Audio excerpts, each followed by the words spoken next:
My earliest memory of the 34 Smith Street buildings, I think were just as they were being built, and also the laying of the foundation stone. And I remember the general, I think it was Frederick Coots at the time, coming out.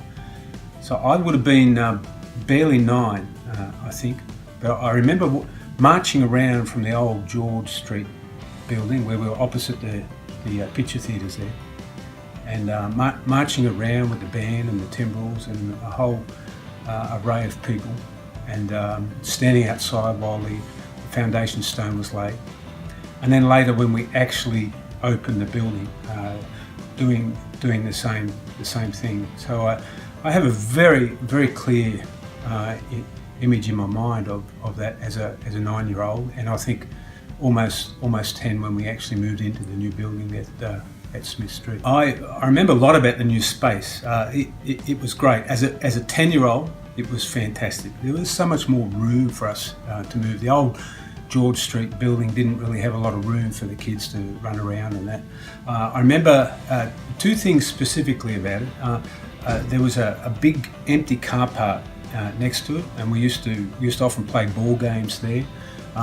We also used to play a lot down in the basement underneath the auditorium, and over the back fence was the bowling alley, and we used to love going over there to the old bowling alley. So as a young child in that new hall, it was like a brand new adventure playground. It was a lot of fun, a lot of great memories. We may have got up to some shenanigans in the new building. Yes, I probably couldn't repeat any of those, but I will relay one story. I remember, I think probably we were about 12 or 13 at the time, and the junior timbrel girls used to sit in the front rows, and us boys used to sit behind them, and sometimes during the meeting we would pass little notes through the girls. And the timbrel leader at the time wasn't too happy about this, and so what we used to do was, as you look at the platform on the left outside, there was a little laneway there, and there were big pebbles set in the concrete there, and a couple of those pebbles were loose. So after every meeting, us boys would go out and we would leave little notes for the timbrel girls under those pebbles, and then we'd go back later and there would be return notes from the girls. So yeah, that was a good memory. One of the stories I remember as a young teenager growing up in the corps, I think I was about 13, 14 at the time. I think Gordon and Ruth Studley were the COs at the time, and the band wanted to raise some money for new instruments. So what they did was they took on this contract of delivering telephone books, and every weekend we would go out in cars with the trailers on the back. The trailers were packed with telephone books.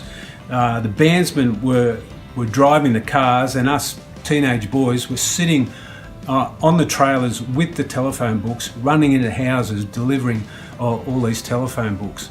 But the thing was about the contract was that we had to take all the telephone books in one heap, and so the only place we could put them was in the basement underneath the auditorium, and that basement was, from my memory, literally packed with telephone books. So us young teenagers, every Sunday when we had a spare moment, would sneak down the basement, take a few telephone books out and make a cubby house in there, and that was a lot of fun. What happened in those cubby houses stays in those cubby houses. Some people come to mind that were very significant for me. Ray Entwistle taught me how to play an instrument, and Ian Roberts also, very significant in my life. I recall Derek and Nigel Salt, very significant figures in my life.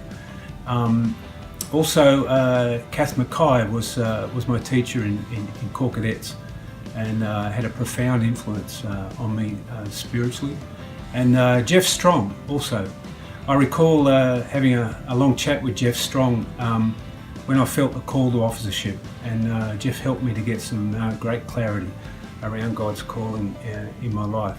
So some very significant people at Parramatta Corps that have had a profound influence in my life, and very grateful to God for them. My message to the core as you move is embrace the new horizon that God has given you. I think this is an incredibly exciting time for you. I know that it's probably tinged with some mixed feelings, and I get that, I understand that. But it's also a new opportunity that God has given at Parramatta Core. There's a new opportunity for you to embrace and to engage with your community, to transform lives with the love of Jesus in the Parramatta community. And it's a great opportunity for you to bond together and find a new unity in Christ, and to reach out in your community. And be assured of my love and my prayers and my interests from up here in Queensland. Bless you.